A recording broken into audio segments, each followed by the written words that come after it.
It's been hot and dry at the proving grounds, but several weeks ago, we had a lot of rain. Those rains occurred during prime turkey nesting season, and I was concerned. I think my concerns have been validated because now, several weeks after prime nesting season, we're seeing a lot of turkey breeding behavior.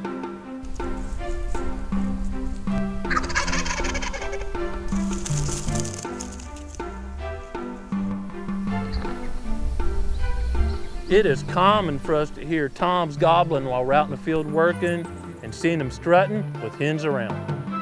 We've got Reconnex video of one hen with 7 poults, but other than that, we haven't seen a hen with any poults. Hopefully, here in a month or so, we'll see some small poults running around and help build up our turkey population.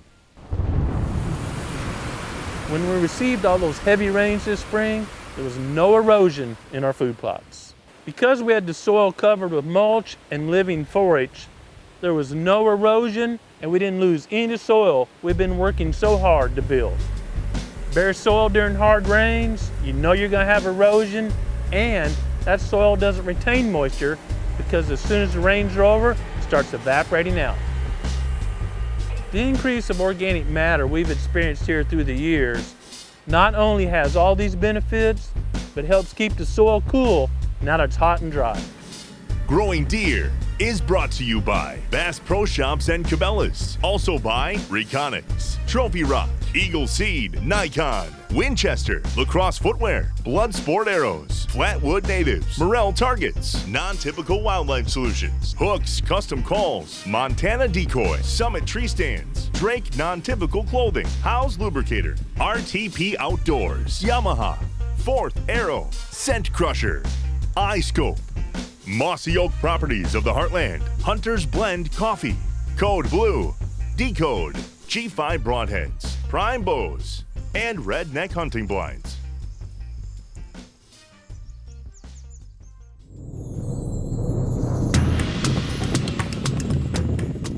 I recently took an infrared thermometer to the field to check the surface temperature.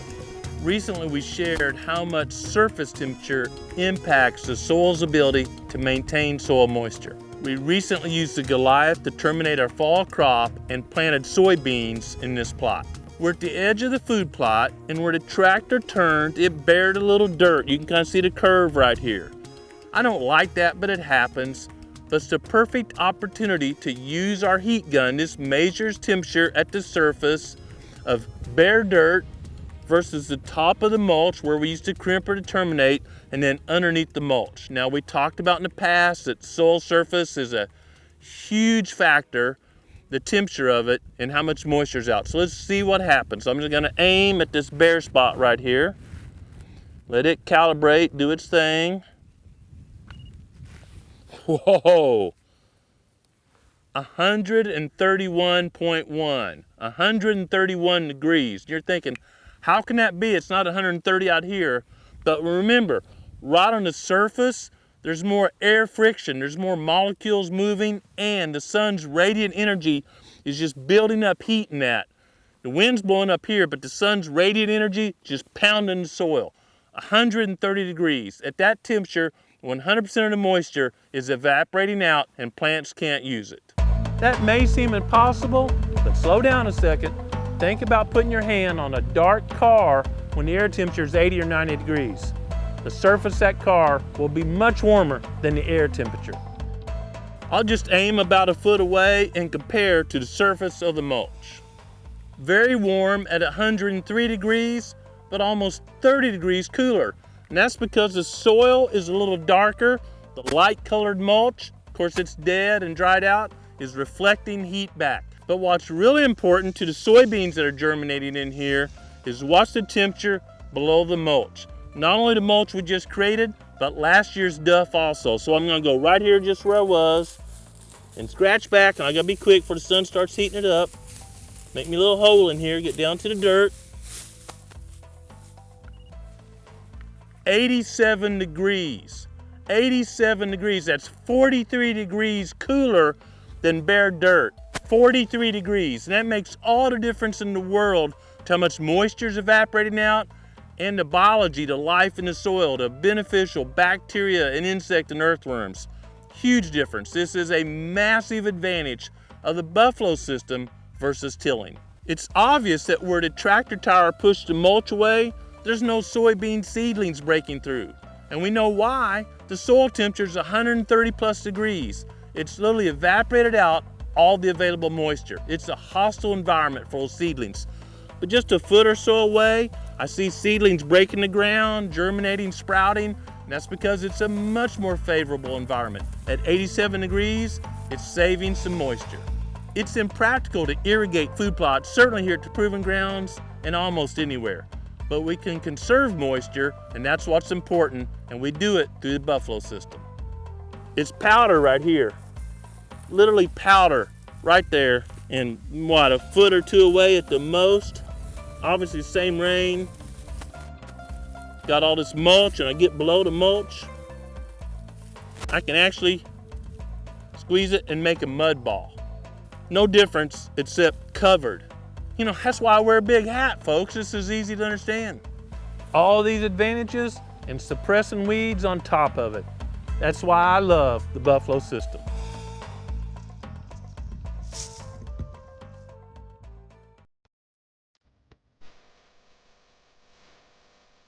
I recently checked one of our hot zone fences at a plot we call BPP. This is a perfect location to use a hot zone fence and allow some of the forage to mature and be available during the hunting season.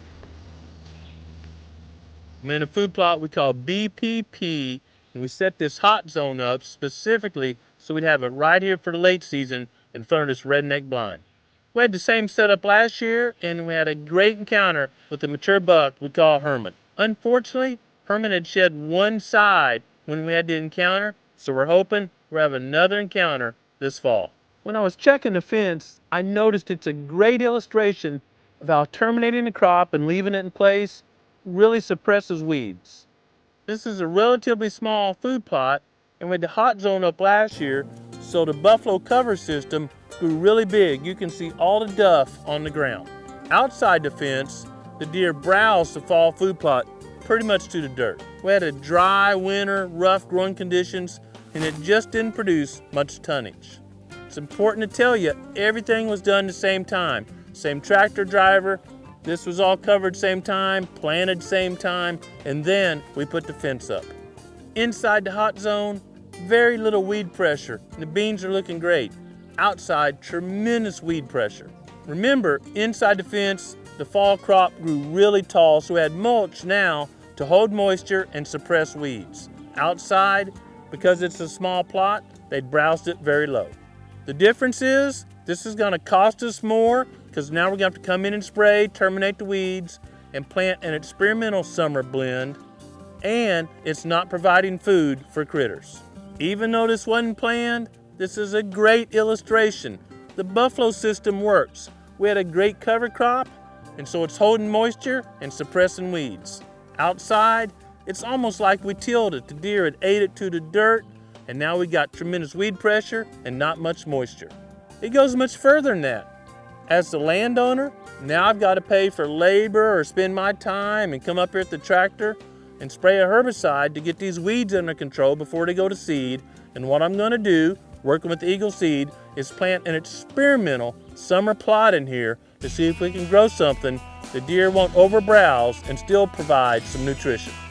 I enjoy addressing problems, so I've been working with the folks at Eagle Seed to come up with some blends that we can plant during the warm season, the summer season, in these small plots that will build organic matter, tons of forage, and provide something for critters to eat. We're going to be planting this special experimental blend soon, and we'll keep you posted on our observations.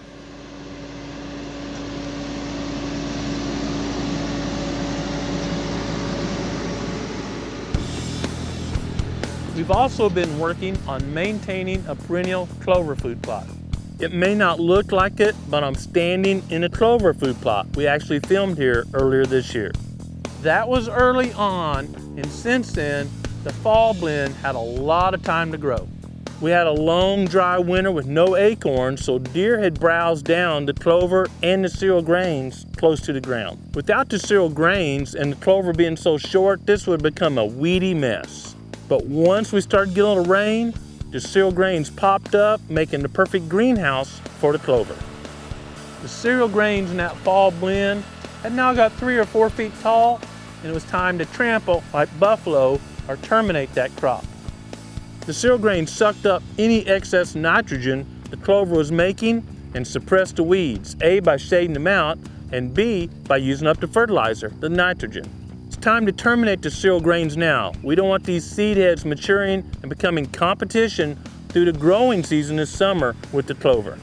We're using the Goliath crimper to terminate the cereal grains. We simply want to keep these seed heads from ripening and being viable. We don't want them growing during the summer months and being competition at that time of year with the clover. By using the crimper, we're turning all these cereal grains into a thick mulch. The clover will grow right through that mulch, so that's not an issue, but it will also preserve soil moisture, allowing the clover to make forage many more months during the hot summer. As beneficial worms, insects, and bacteria break down the crop we just terminated on top of the clover, it becomes wonderful slow-release fertilizer. The layered mulch we just created will suppress most of the weeds in this clover field, and everyone knows controlling weeds in a clover food plot is a tough job.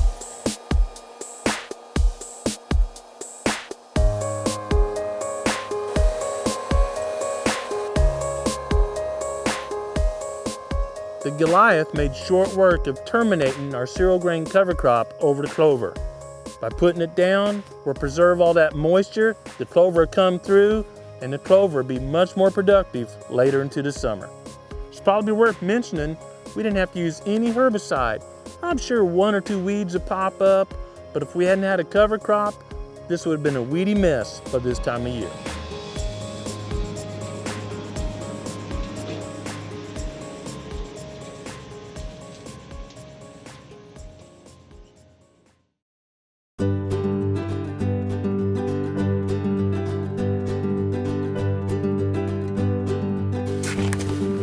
Last year, the area where I live became a CWD zone, and we no longer can use any feed or minerals.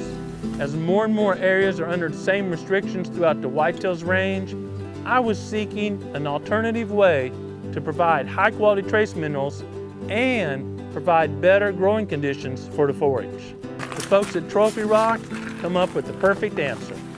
They simply ground up Trophy Rock like fertilizer, and you apply it to a food plot like fertilizer.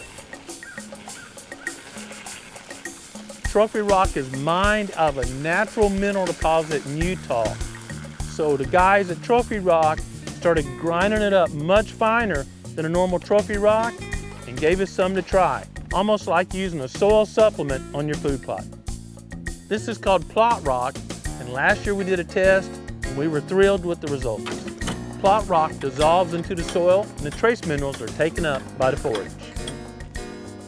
I wanted to learn more about the potential of plot rock. So this year, interns Skylar and Luke designed a research project. In 6 of our food plots, they designed test areas where they applied plot rock at the rate equivalent to 100, 200, 300, 400, and 500 pounds per acre. So we have a control, areas where it's not applied, and then 5 different rates applied at 6 different locations. Luke and Skylar will be working on the research project throughout the summer, and I look forward to hearing and sharing